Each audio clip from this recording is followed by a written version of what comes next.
प्यारे बच्चों, मैं आज आपको particle in one dimension box पढ़ा रहा हूँ। एक विमीय बॉक्स में कण, ये पढ़ा रहा हूँ आपको।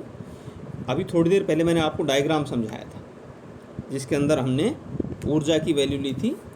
x इक्वल टू 0 से पहले potential energy infinite, x equal to a के बाद पोटेंशियल एनर्जी इनफाइनाइट, और x इक्वल टू 0 से a तक पोटेंशियल एनर्जी ली थी हमने 0, और पार्टिकल को मैंने एक्सप्लेन किया था। अब मैं आपको इक्वेशन पे लाता हूँ, और हम क्या कंसीडर करते हैं कि पार्टिकल उसी बॉक्स के अंदर है।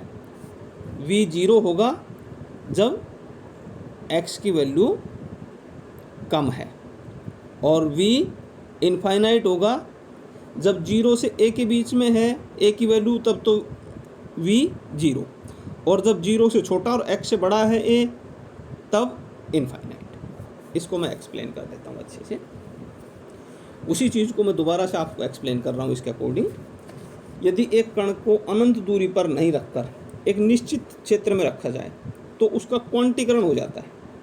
ये मैंने थोड़ी देर पहले भी बताया था, लेकिन अब इक्वेशन के साथ बता रहा हूँ। ये आपको दिया हुआ है,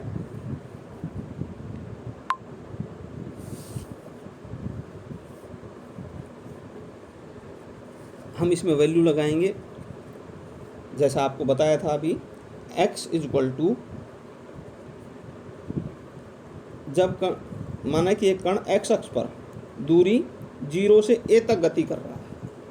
अब अवस्था 0 से और a तक की स्थिति ऊर्जा शून्य होगी, और 0 से छोटा और a से बड़ी स्थिति ऊर्जा अनंत होगी। ये मैं अनेक बार आपको बता चुका हूँ कि हम पार्टिकल जो सिस्टम है हमारा, यहाँ सिस्टम का मतलब वो पार्ट, यूनिवर्स का वो पार्ट जिसको हम अध्ययन के लिए चूज कर रहे हैं, सेलेक्ट कर रहे हैं, वो हमारा सिस्टम कहलाता है। रिमेनिंग पार्ट हमारा क्या होता है?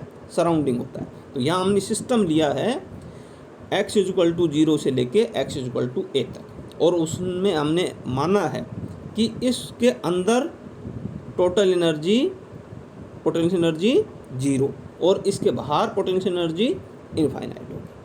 अब आगे की बात सुनो। अतः x इक्वल टू 0 और x इक्वल टू a पर साई का मान शून्य होना चाहिए।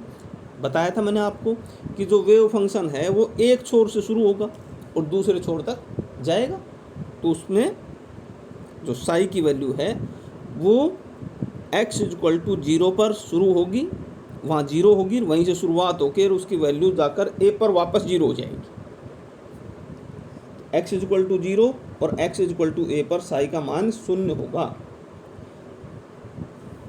अब श्रोडिंजर इक्वेशन बताई थी मैंने आपको, H psi equal to E psi. H equal to minus h square upon 8 pi square m into del square by del x square.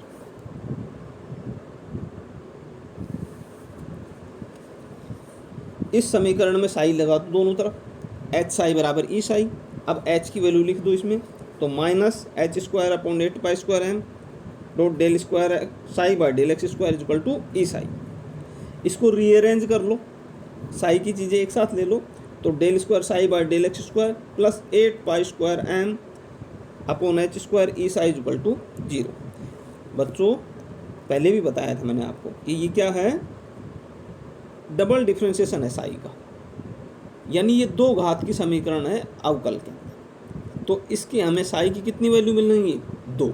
यदि x में कोई 2 घात की समीकरण होती है तो उससे x के कितने मान आते हैं? 2। अगर वो 5 घात की समीकरण है तो x के कितने मान आएंगे? 5। और अगर वो 1 घात की समीकरण है तो x का कितना मान आएगा? 1। तो यहाँ हमारी ये इक्वेशन है, ये पावर 2 के रूप में है, क्योंकि यहाँ लिखा हुआ है del square psi by del x square. तो 2 पावर हुई, तो यहाँ साई के कितने मान आएंगे बच्चों? 2।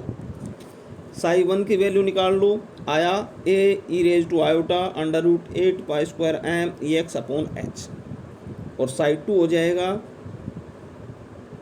b e raise to minus iota under root 8 pi square m E x upon h. ये 2 मान आ जाएगा। इन दोनों समीकरणों से हम a और b के मान निकाल लेंगे, इनको सरल कर लेंगे, तो साई इक्वल टू आ जाएगा साई 1 प्लस साई 2 बराबर a ई की पावर, जो आपको ऊपर बताया था अभी, आयोटा अंडर रूट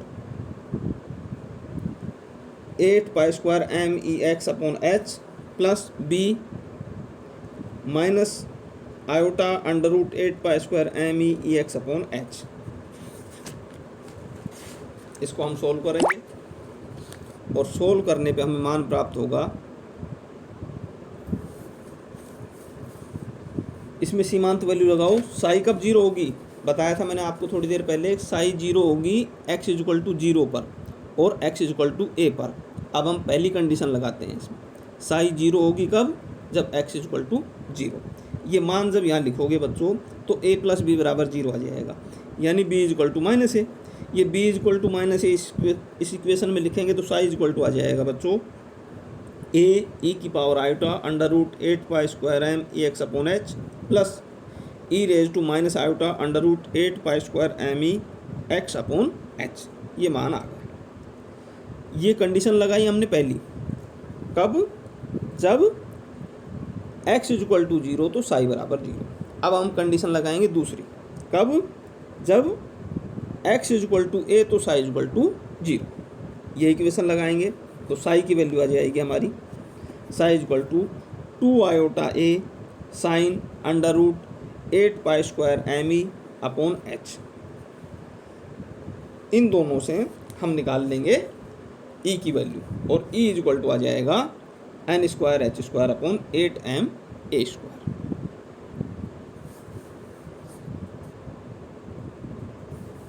e की वैल्यू ध्यान से देखोगे आप, e इक्वल टू आया n square H square upon 8m a square. यहाँ h constant 8 constant m mass constant जो पार्टिकल ले रहे हो, तो ये तीन चीज़ें तो कांस्टेंट होगी। वेरिएबल क्या क्या बचे, n और a। तो जो ऊर्जा होगी वो n के स्क्वायर के डायरेक्टली प्रोपोर्शनल होगी और a के स्क्वायर के इन्वर्सली प्रोपोर्शनल होगी, व्युत्क्रमानुपाती होगी a स्क्वायर के। a के वर्ग के व्युत्क्रमानुपाती ऊर्जा और n के वर्ग के समानुपाती ऊर्जा। अतः हम n बढ़ाएंगे तो ऊर्जा बढ़ेगी और हम a बढ़ाएंगे तो ऊर्जा घटेगी।